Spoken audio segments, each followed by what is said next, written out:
Welcome to Chem Science, and in this video we will learn about the Le Chatelier's principle, factors affecting equilibrium and its related examples. In our earlier video we have already learned the introduction to equilibrium, and in this video we'll go ahead with the factors affecting equilibrium. So let's first understand what is Le Chatelier's principle. Explains that when a reversible reaction is in equilibrium, it has reached the position of equilibrium and we make a change to the system, then the system acts to oppose the change and restores the equilibrium. So a new equilibrium mixture is formed. Means if we change any of the factor to the reversible reaction, then the equilibrium is going to act to oppose that factor. Now let's understand that with the help of an example. Suppose we have this reaction where ammonia reacts with hydrogen to form nitrogen reacts with hydrogen to form ammonia. Now in this, the forward reaction is exothermic and the reverse reaction is endothermic. Now in this, if we change any of the factor, for example temperature or pressure, here the pressure is going to affect because all the species involved are gases. So pressure, temperature or any other factor is going to affect the equilibrium. Now how does these factors affect the equilibrium? Let's understand that in detail with more examples. Let's start with the first factor, temperature here. And let's understand that with the help of another reaction where sulfur dioxide reacts with oxygen to form sulfur trioxide, and here is our balanced reaction. And in this reaction, the forward reaction is exothermic and the reverse reaction is endothermic. Now that means when sulfur dioxide reacts with the oxygen to form sulfur trioxide, the reaction is going to release out the heat energy. That is the surrounding where the temperature is going to increase. The temperature of the surrounding increases during the formation of sulfur trioxide. Now in this reaction, an increase in temperature, the equilibrium will try to oppose that change. Now change means the increase in the temperature to the system once the equilibrium is achieved. So an increase in temperature, the reaction will go in the direction to decrease the temperature, and to decrease the temperature the reaction needs to go in the endothermic side. Now here we can see that the reverse reaction is an endothermic side. So for this particular example, an increase in temperature is going to favor the reactant side. So in that case, the yield of the product decreases. That is, the production of sulfur trioxide decreases and more of the reactants are produced if we increase the temperature. So increase in temperature favors the reactant side, increasing the amount of reactants and decreasing the amount of products. So for such a reaction where forward reaction is exothermic, in that case if we want a greater yield, then we need to keep the temperature low. We need to decrease the temperature to increase the yield of the product. So such factors are very useful at a large scale, that is at the industrial scale, where large amount of the products are produced. So temperature, pressure, all such factors has to be taken care when such reactions are performed at a very large scale. Now let's understand the second factor, pressure. Let's take the same example here again. All the reactants and products are the gases, so pressure is going to affect this reaction. If the reactants or products are solids or liquids, then the pressure doesn't affect, but for this particular reaction it does affect. Now let's understand how does the pressure affect the equilibrium. First we need to understand what is pressure. That's the force applied by the particles, that is the reactants and products, on the wall of the container. That is the pressure. Now when the number of reactants increases, then the pressure is going to increase because it will collide more with the wall of the container. So we can conclude that more the number of particles, more is the pressure. So more particles, more is the pressure. So if we want to increase the pressure, the particles should increase, or if we want to decrease the pressure, then the number of particles should decrease. Now let's understand that suppose externally we increase the pressure of the system, then according to Le-Chatelier's principle, the equilibrium is try to oppose the change, that is to oppose the increase in pressure. So the equilibrium, the reaction will move to decrease the pressure.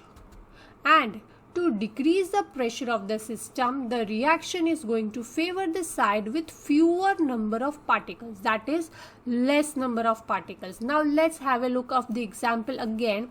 What are the number of particles on reactant side and product side? Here the number of particles for sulfur dioxide is 2 and for reactant is oxygen is 1. So total number of the reactant particle are 3 molecules, or you can say 3 moles.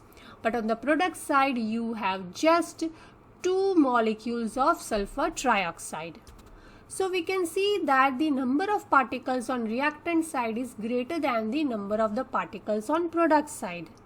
So as we have already discussed that the increase in pressure is going to favor the side with fewer number of particles, that is less number of particles. And in the above example we can see that there are less number of particles on the product side. So increase in pressure is going to increase the amount of product, that is the yield of the product is going to increase. So for the production of sulfur trioxide, we should maintain high pressure to get the high yield. Similarly, a decrease in pressure, the equilibrium is going to favor the side with more number of particles. Now that is the reactant side. So increasing the amount of reactants will be favored if we decrease the pressure. So you can say that there is an opposite effect.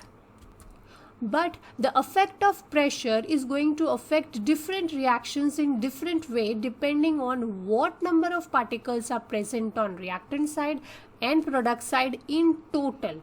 So if we look at another here reactions where hydrogen iodide decomposes to form hydrogen and iodide. Again here all the particles are in gaseous form. So you can think that with such reaction increase in pressure will have what effect. You can pause the video and you can think that with such reaction what effect is happening with increase in pressure.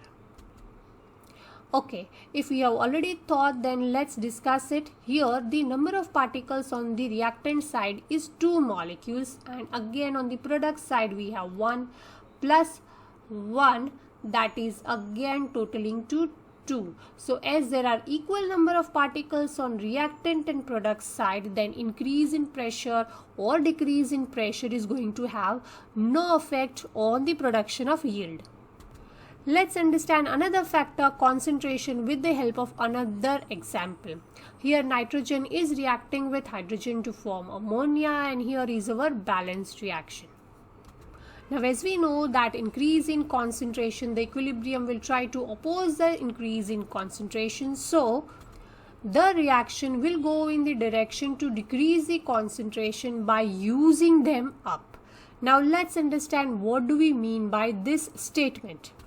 Now for this reaction, once the reaction has reached an equilibrium and the concentration of reactants and products has reached a constant value, then suppose if we distill out the ammonia.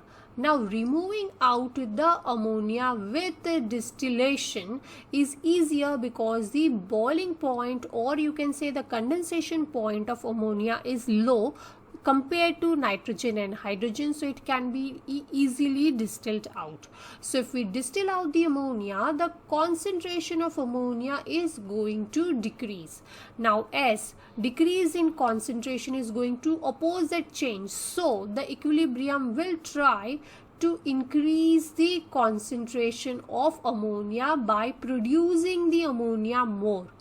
So in that case, we can say that the concentration of ammonia and nitrogen and hydrogen was high. So equilibrium will try to decrease the concentration by using them up. So nitrogen and hydrogen will get used up to form more ammonia, and the equilibrium will again reach a new stage. So in this case, we can understand that if we keep on distilling out the ammonia at regular stage at an industrial level at a higher scale, then more and more ammonia will be produced to use up the nitrogen and hydrogen concentration, which has increased compared to ammonia. So keep on distilling out the ammonia and more ammonia will be produced. So in this way, the change in the concentration can also be used at a higher level to increase the yield, that is to increase the amount of product. Now this can also be done at a higher level by keep on adding the nitrogen and hydrogen more and keep on distilling out the ammonia. So the concentration of ammonia will decrease and the concentration of nitrogen and hydrogen is going to increase. So more and more ammonia will be formed in this case. Now let's discuss the fourth factor, catalyst. Now we know that catalyst is a substance that increases the rate of reaction. This happens by decreasing the activation energy of the reaction and giving it another pathway. But what happens with the presence of catalyst to the equilibrium? As catalyst just increases the rate, it has no effect on the equilibrium position, because catalyst is going to speed up both these sides of the reaction, that is the forward reaction also and backward reaction also. So catalyst is not going to affect the equilibrium position, that is it is not going to favor a reactant side or a product side in any ways. So in this video we have learnt about the Le Chatelier's principle and the factors affecting equilibrium and how these factors are used up at a higher scale at the industrial level to produce more and more products.